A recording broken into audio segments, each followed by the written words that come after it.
Welcome to The Explainer. Today, we're diving into an idea that sounds simple but is actually one of the most powerful, life-altering concepts there is. The idea that your thoughts literally shape your world. We're not just talking about surface-level positive thinking here. We're talking about the deep-down foundation of your reality and how you can become the architect of it. So let's kick things off with this really foundational idea. This isn't just some old dusty piece of wisdom. It's a core principle of how we work as human beings. It means that your inner world, that constant conversation you have in your head, it doesn't just nudge you in one direction or another. It ultimately defines the person you are and the person you become. Think about it like this, right? You wouldn't build a skyscraper on a weak, crumbling foundation. It just wouldn't work. Well, it's the exact same principle with your life. You simply can't build a positive, successful, fulfilling life on a foundation of negative, doubtful thinking. What you let your mind dwell on, that becomes who you are. It shapes everything, your actions, your habits, and ultimately, your destiny.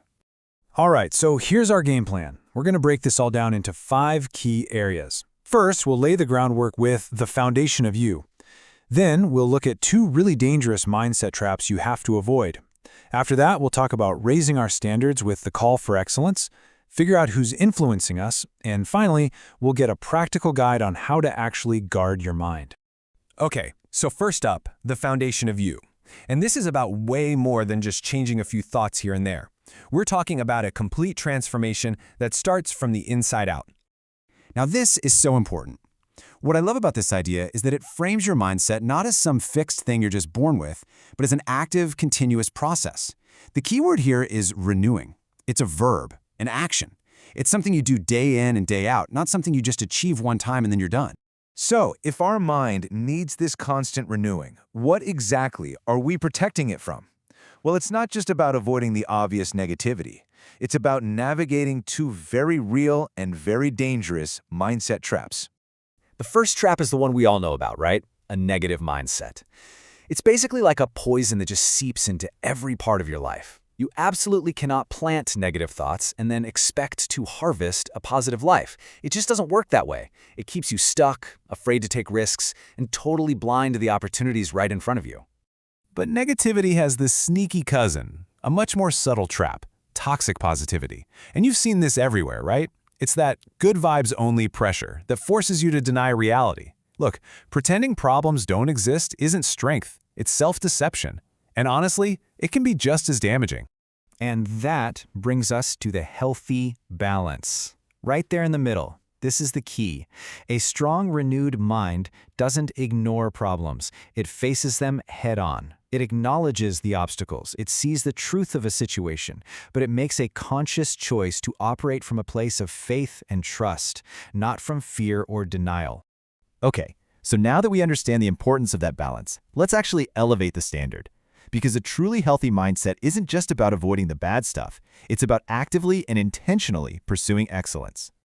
This quote gives us a whole new standard to aim for. When you adopt this mindset, the goal is no longer just good enough or just getting by. The call is to pour your entire heart into whatever you're doing, to approach your work with a level of commitment and excellence as if it were for the highest possible authority.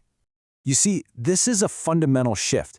A renewed mind leads directly to a higher standard of action.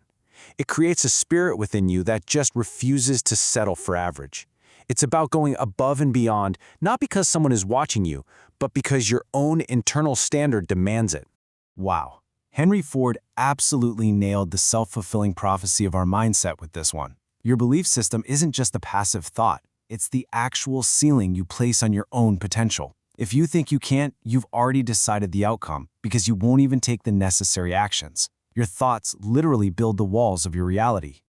So far, we focused almost entirely on the internal work, right? What's going on inside our own heads. But let's be real. We don't live in a vacuum. The people we surround ourselves with play a massive, and I mean massive, role in shaping our mindset.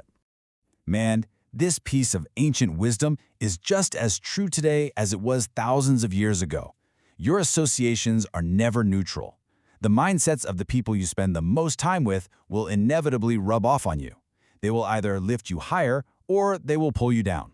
Period. So the choice here is pretty black and white, isn't it? You want to be around people who are like iron, people who sharpen you, who challenge you, and who raised your standards. It's why elite athletes have dedicated training partners. At the same time, you have to be vigilant about avoiding company that just spreads doubt and negativity, because that stuff is contagious.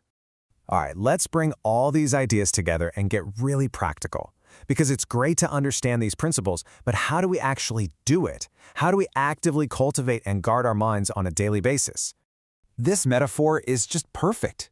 If you just leave a garden to itself, what happens? It gets overrun by weeds. A beautiful garden requires intentional, daily effort. You have to be the one to decide what you plant in your mind, and you have to be the one to pull out the weeds of doubt and fear before they ever get a chance to take root.